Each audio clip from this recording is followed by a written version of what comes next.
Okay, President Obama. What can we say about this guy? Listen, I think it's amazing in America that we elected an African-American president. I think that says a lot about who we are as a people, that we're following into Martin Luther King's dream of not judging a person by the color of their skin. But can we really say Obama had the content of character that we needed as president? Here's the thing. Great thing. It says a lot about America, as I said, that an African-American is elected president. People like Charlie Rangel and Al Sharpton and Jesse Jackson, who make their living keeping race relations tense and in a state of strife in this country so that they can earn a living. You know, this should take some wind out of their sails. But let's look at the man who we really elected. He had about 140 days of active service in the United States Senate. He was a professor of law for a very short time. He was an Illinois state senator in which most often he voted just simply present because he didn't want to take a stand on individual issues. He was a community organizer. What in the midst of that gives him the gravitas, gives him the experience, gives him the ability to lead a country of 330 million people at one of the most decisive times in our country's history? You know, there are people out there who want to kill us. Muslim radicals are out there who want to kill us.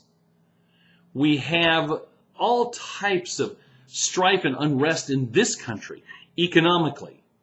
Religious strife. There's all kinds of struggle going on about religious rights and what it means to be people of faith. Freedom of religion or freedom from religion. You know, we have the ACLU running around suing everybody and anything that they think is an infringement upon the First Amendment's separation of church and state as they see it, although I'm not really sure that was ever in there.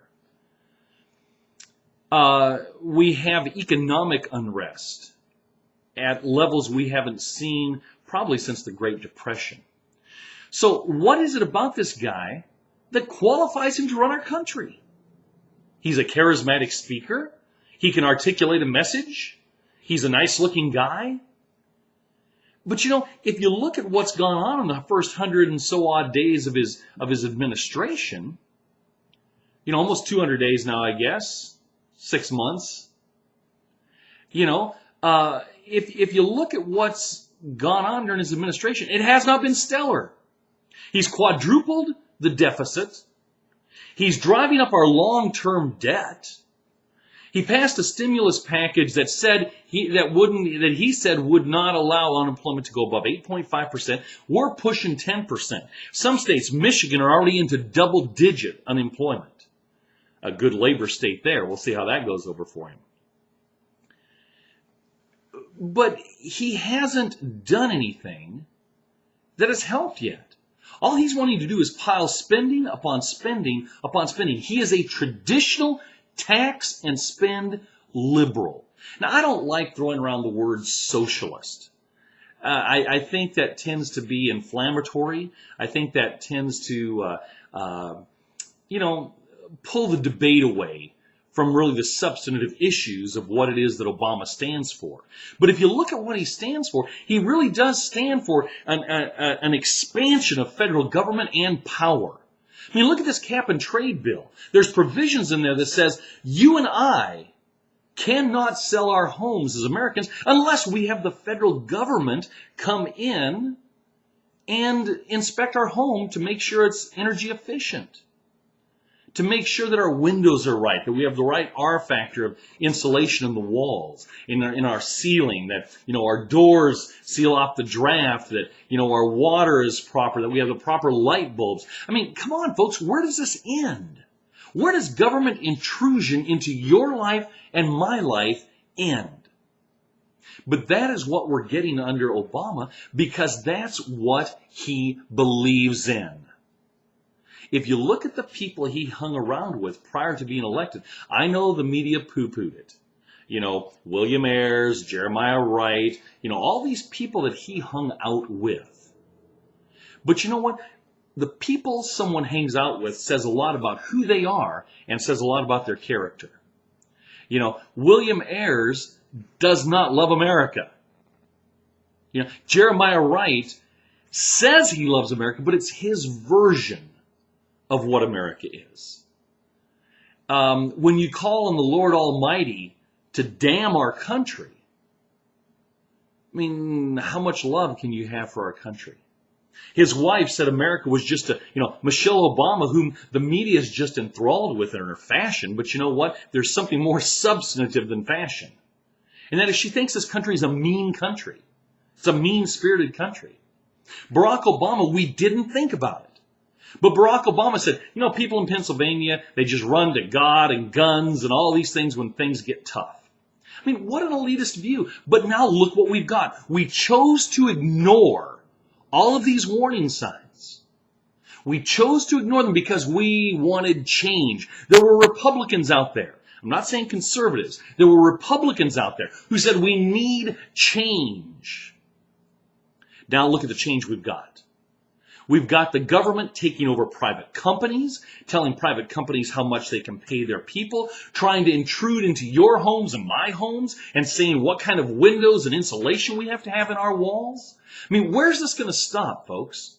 Where's this going to stop? We still don't know the extent of all the things that were buried in that $787 billion stimulus package that Obama pushed through.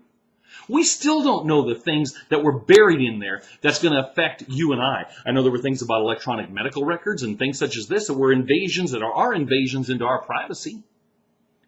But once again, we stand by.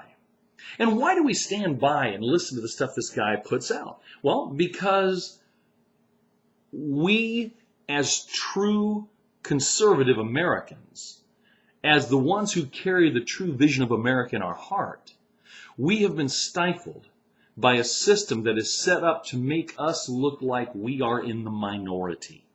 Now listen to me, this is not a black helicopter conspiracy theorist thing. But if you are still laboring under the delusion that the media is fair and that it gives an objective view of Obama and his politics and his beliefs, you are living in la-la land.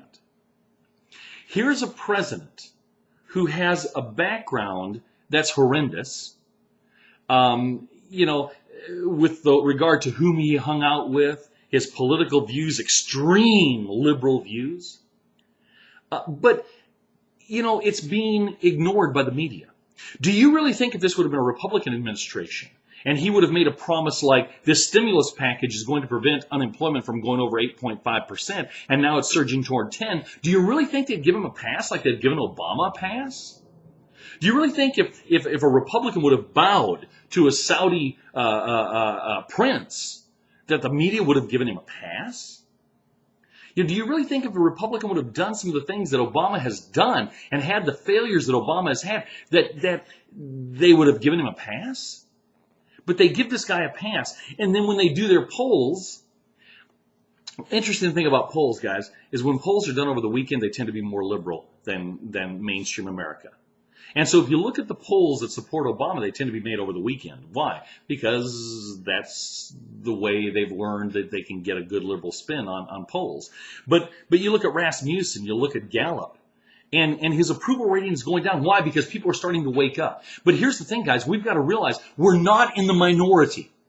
True Americans who share a passion for this country and what this country is all about are not in the minority. Guys, we are the majority. We need to stand up and make our voice known. These tea parties, are a great step in the right direction.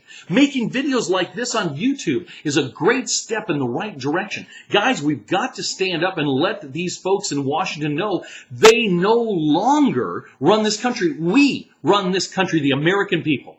Stand up. Stand strong. Vote.